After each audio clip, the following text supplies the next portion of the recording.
and the panel is Solving Global Climate Challenges with Local Food Production. Eden? So I'm here to talk about food.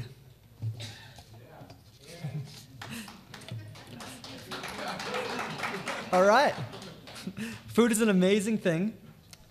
It's our third fundamental need after air and water, but our first fundamental need where creativity comes in. Food is what brings us together as a culture and as a community. It's our direct intervention point with the natural world. It's literally the place in which humanity and nature intersect. And most of us do food at least 3 times a day. And I know for me, it's my favorite part of the day. But unfortunately, it is also a source of many of our problems today. This very easy to understand graph here demonstrates how when we look at all the different sectors that contribute to greenhouse gas emissions, nearly all of them in some way have food that contributes to the challenge. When we take the compounded impact of our food system into account, our food system accounts for at least 30 and as much as 60 of all global greenhouse gas emissions. So another way of saying that is that food may in fact be, and our food system may in fact be, our greatest culprit when it comes to climate change. And to feed ourselves today, we are actively harming our ecosystems. Our agriculture system is incredibly inefficient. It takes about 10 units of energy inputs to get 1 unit of energy output. So basically like a negative 10% return. If that was a financial proposition, I don't think anybody would take those kind of returns. And I don't know about you, but personally it frightens me to serve my children, who are actually here in the room, food that the farmer had to wear hazmat suits in order to grow.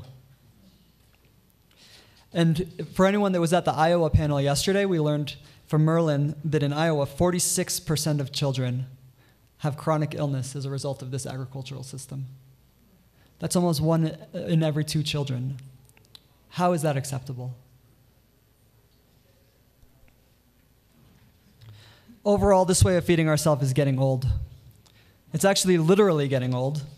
The average age of our farmer today is 59 years old in the United States. And here in our parts, it's closer to 65. And at the rate at which we are losing farmers and that farmers are aging and that we're losing farms, many estimates would indicate that we have 1 to 2 decades left before the United States will no longer be able to feed itself. And it's very, very difficult for young people to get engaged because for the average farmer that has 10 years of experience or less, they typically make about $25,000 a year.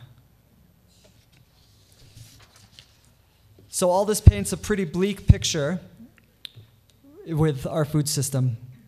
It's the leading cause for climate change by many estimates. It's polluting our land and water. It's incredibly inefficient. It's aging quickly, and it's time for a change. Luckily, the fresh approach has actually been time-tested for millennia. It's actually a rather small portion of our history in which we have been growing food in this way. Only about the last 80 years. Before that, nature and humanity has been doing it in a much more integrated and regenerative way. I'm sure many of you have read this incredible publication that was edited by Paul Hawkins. And what we're learning from this publication is that our leading scientists are seeing that this more regenerative and integrated approach is possibly one of our greatest allies in actually turning around climate change. So food, if we just revisit how we're doing it, not only can do a little bit less bad, but actually do more good. Actually, 13 of the top 20 solutions provided in this book, he actually rated the top 100 for turning around climate change, 13 of the top 20 are based in food systems. So when we look at how food can solve these challenges, regenerative agriculture not only does a little bit less bad, but actively does more good by both reducing the amount of carbon emissions in our food system on the front end, and then actively sequestering it, putting it back in the ground where it belongs on the back end. So in this way, food can be our greatest opportunity. And I love the idea that our biggest challenge can also be our biggest opportunity. These kind of agriculture systems are diverse. This diversity increases resiliency by not focusing on a particular crop that could have full crop failure that's becoming more and more common with climate change. These systems can incorporate things like fruit trees that actively sequester carbon, as well as a diversity of vegetables and even animal systems. And these animal systems, as we're going to hear from Bobby in a little bit, do a lot of good for our environment. Hunter commented on them yesterday as well. The animals can contribute to actually sequestering carbon, but also to building our water table. And those are our fertilizing sources. We don't need those dangerous hazmat versions of fertilizing anymore. And most of all, this kind of agriculture builds soil. And doesn't just build soil for today, but builds soils for future generations, so that we're contributing to a healthy nutrient bank account rather than depleting and mining that bank account for our future. This is the kind of dirt that I want my kids to play in. And it's the kind of dirt that you don't need to wear those dangerous suits in order to get into. And this isn't about sustainability. If someone offers you sustainable agriculture, tell them you're not interested. It's time for regenerative agriculture. It's time for an approach that actually does more good than just less bad.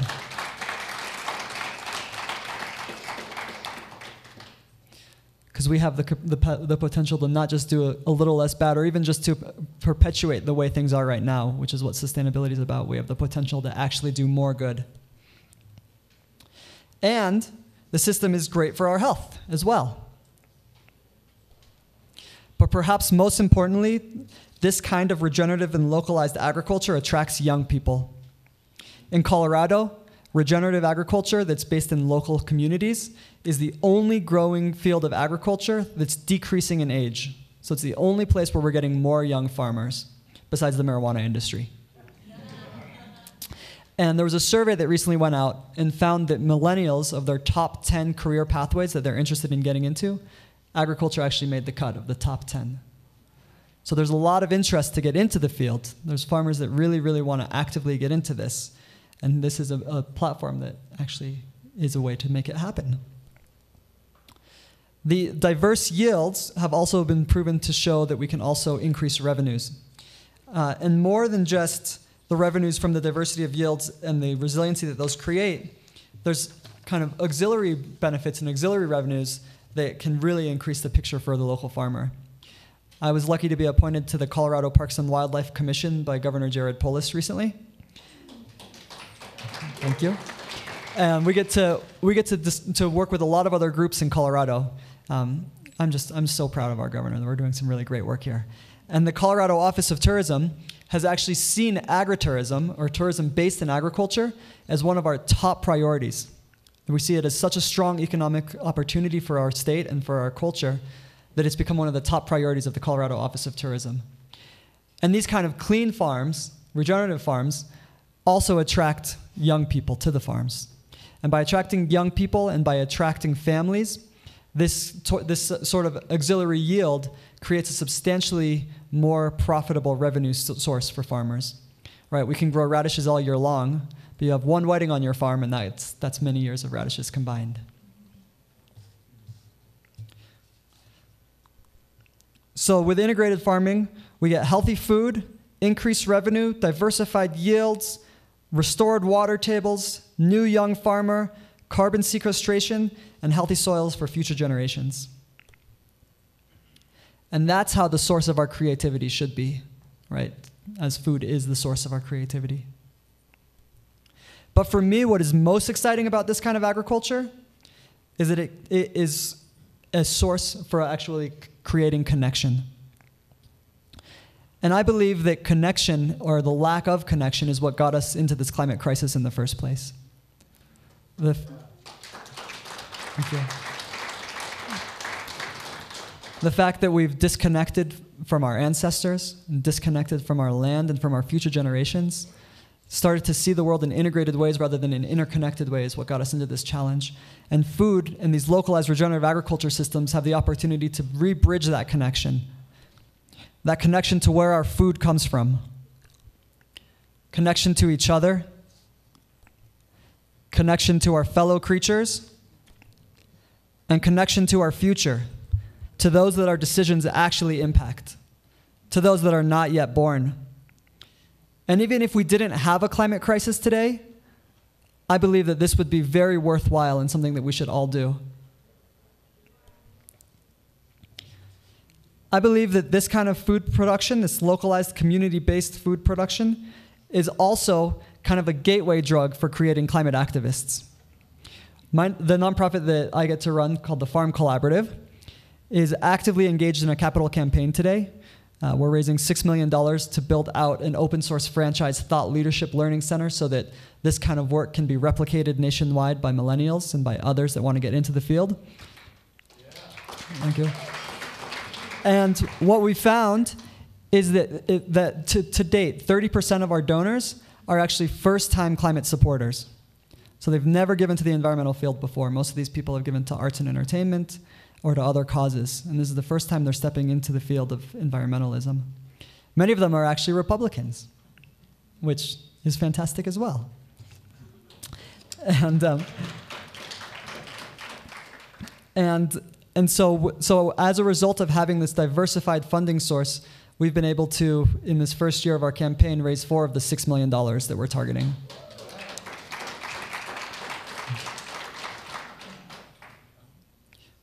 And what I've learned in the process is that we all have far more in common than we have apart. Even those farmers in Iowa that are using the chemicals, or the folks that we would kind of see as part of what's causing the challenge, we all have so much more in common than we have apart. Everyone is interested in seeing a world that's better for our future generations, and this kind of agriculture can help us get there. So we've heard a lot about the power of voting and the power of standing for what we believe, and of course it's all important to vote in our national elections and in our regional and state elections. But it's also important to vote every day with our fork. Every time you pick up your fork, you're making a vote. And if you choose regenerative agriculture and local agriculture, and agriculture that connects with our children and with our future generations, you're voting for connection. You're voting for health. You're voting for your ecosystem. And you're voting for those that don't have a voice. So how do you vote? Thank you.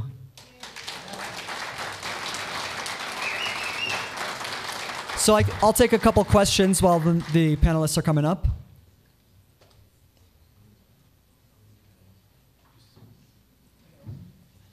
Yes. Oh, wait for the mic right behind you.